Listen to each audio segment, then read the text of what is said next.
കൊരട്ടിക്കര വിഷ്ണു ഭഗവതി ക്ഷേത്രത്തിലെ പൂരം വിപുലമായി ആഘോഷിച്ചു. കൂട്ടിയെഴുന്നള്ളിപ്പിൽ കേരളത്തിലെ പേരുകേട്ട 10 ഗജവീരന്മാർ അണിനിരന്നു. ഞായർ തിങ്കൾ ദിവസങ്ങളിലായാണ് ഉത്സവാഘോഷങ്ങൾ നടന്നത്. ഞായറാഴ്ച ക്ഷേത്രത്തിൽ നവകം, പഞ്ചഗവ്യം, ക്ഷേത്രശുദ്ധി എന്നിവയും വൈകിട്ട് മാതൃസമിതിയുടെ തിരുവാതിരക്കളി, ഭക്തിഗാനാർച്ചന, കുട്ടികളുടെ നൃത്തങ്ങൾ എന്നിവയും അരങ്ങേറി.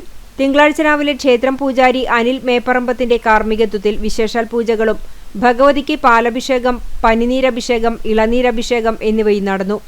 ഉച്ചതിരിഞ്ഞ് 3 മണിക്ക് ദേവസ്വം പൂരം എഴുന്നള്ളിച്ചു. കൊമ്പൻ മുള്ളത്ത് ഗണപതി ദേവിയുടെ തിടമ്പേറ്റി. വെള്ളിത്തിരുത്തി പ്രഭാകരൻ നായരുടെ നേതൃത്വത്തിലുള്ള ചെണ്ടമേളം അകമ്പടിയായി.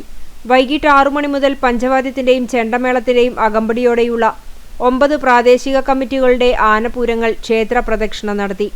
7:40 കൂട്ടിയെഴുന്നള്ളിപ്പ് ആരംഭിച്ചു. 10 ഗജവീരന്മാർ അണിനിരന്നു. ശുഗപുരം രഞ്ജിത്തിന്റെ നേതൃത്വത്തിൽ പാണ്ടിമേളവും ഉണ്ടായിരുന്നു.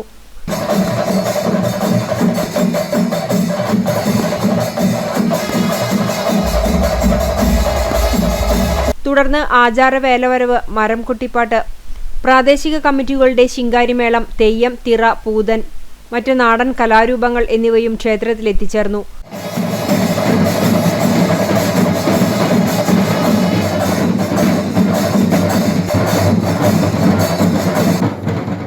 രാത്രി കോടത്തും ബ്രിഗേഡിയർ ക്ലബിന്റെ ഗാനമേളയും നന്ദനമാരാരുടെ തായമ്പകയും ഉണ്ടായിരുന്നു. രാത്രി പൂരമാവർത്തനവും കൂട്ടിയെഴുന്നള്ളിപ്പിനു ശേഷം കല്ലാറ്റ് മണികണ്ഠക്കുറുപ്പിന്റെ നേതൃത്വത്തിൽ ദേവീസന്നിധിയിൽ നടന്നുവന്നിരുന്ന കളംപാട്ടിന് കൂറവലിച്ചതോടെ ഈ വർഷത്തെ ഉത്സവാഘോഷങ്ങൾക്ക് സമാപനമായി. ആഘോഷങ്ങൾക്ക് ക്ഷേത്രം ഭരണസമിതി president Shaji, secretary Ghosh Kumar, joint secretary Prabhat Mullappally എന്നിവരും ഭരണസമിതി അംഗങ്ങളും നേതൃത്വം നൽകി.